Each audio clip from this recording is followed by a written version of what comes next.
Hoy vamos a meternos de lleno en una de las ideas que de verdad ha revolucionado la forma en que entendemos la educación, el constructivismo. Y ojo, no es una única teoría cerrada, sino más bien un gran paraguas, una filosofía sobre cómo aprendemos que ha cambiado las reglas del juego. Y es que todo arranca con esta pregunta, que es la madre de todas las preguntas en pedagogía. A ver, ¿somos como una hoja en blanco donde se va escribiendo el saber? ¿O por el contrario, somos nosotros quienes, ladrillo a ladrillo, construimos lo que sabemos? La respuesta lo cambia absolutamente todo. Antes de que esta idea cogiera fuerza, lo que mandaba era el conductismo. Ahí, quien aprende es visto como un receptor pasivo, casi como una máquina que reacciona a premios y castigos. Pero llega el constructivismo y le da la vuelta a la tortilla. Dice, no, la persona que aprende es la protagonista, es un agente activo que construye su propio saber al interactuar con el mundo. Pasamos de ser meros espectadores a ser los arquitectos de nuestro aprendizaje. Entonces, ¿cuál es el corazón de todo esto? Pues la idea es simple pero potentísima. El conocimiento no se transmite, se construye. Cada persona va creando sus propios mapas mentales para darle sentido a lo que vive. Y aunque hay muchas corrientes y algunas hasta se contradicen, todas, absolutamente todas, comparten esta idea clave. Quien aprende es un constructor activo. Para entender de dónde viene todo esto, hay que hablar de dos gigantes, aunque curiosamente ellos nunca se etiquetaron como constructivistas. Hablamos de Jean Piaget y Lev Vygotsky, cada uno desde su esquina, pero ambos pusieron los cimientos al compartir esa visión de que aprender es hacer. Vale, empecemos por Piaget. Él se centró en el individuo, en cómo nuestra mente evoluciona por dentro. Decía que nuestro desarrollo cognitivo es una mezcla de tres cosas: la maduración, o sea, lo que traemos de serie, la experiencia con el mundo y un proceso clave que él llamó equilibración. Este proceso es, básicamente, el motor del aprendizaje. Partimos de un estado de equilibrio. Nuestras ideas o esquemas mentales nos sirven para entender lo que pasa. De repente, ¡zas!, algo nuevo choca con lo que sabíamos. Eso es el desequilibrio. Lo primero que intentamos es meter esa nueva experiencia a la fuerza en nuestro viejo esquema. Eso es la asimilación. Pero, si no encaja, no queda otra que cambiar el esquema, modificarlo. Y a eso lo llamo acomodación. Y así, en este ciclo, es como aprendemos. Un ejemplo de andar por casa lo deja clarísimo.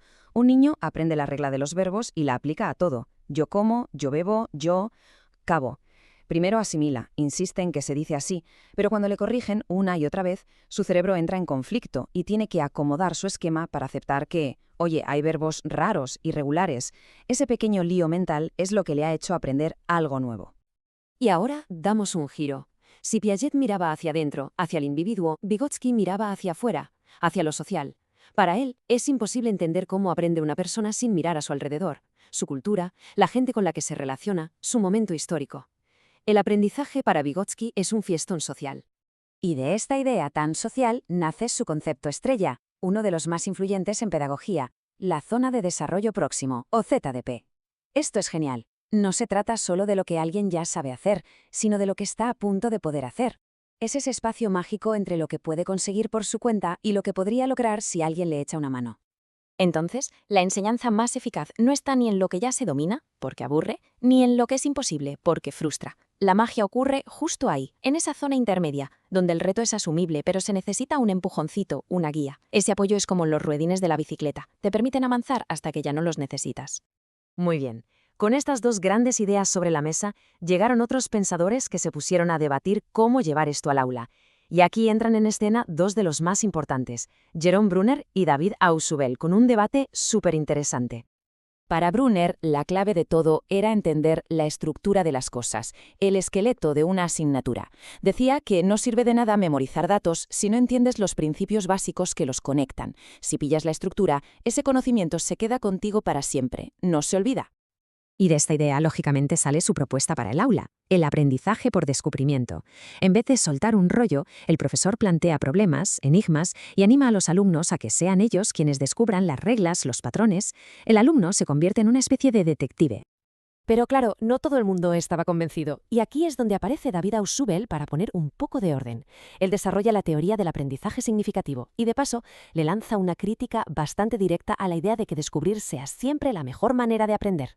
Ausubel nos dice que hay dos maneras de aprender. Una es el aprendizaje mecánico, vamos, el de empollar de toda la vida, como aprenderse la lista de los reyes godos. La información entra, pero no conecta con nada. Y luego está el aprendizaje significativo, que es cuando la información nueva se engancha a lo que ya sabíamos, lo modifica, lo hace más grande y más rico.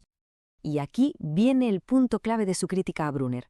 Ausubel decía, un momento, que alguien descubra algo por sí mismo no quiere decir que lo haya entendido de verdad. Podría ser un hallazgo casual, algo que se queda ahí, aislado, y que se olvida a los 2 días. El ejemplo del laboratorio de química es perfecto. Alguien mezcla dos cosas y anda, hay una reacción. Es un descubrimiento, sí, pero si esa persona no entiende por qué ha pasado, si no lo conecta con la teoría química que hay detrás, ese descubrimiento se queda en una anécdota. No ha habido un aprendizaje de verdad, uno significativo. Bueno, y después de todo este viaje, ¿cómo se traduce esto en la educación real, en el día a día?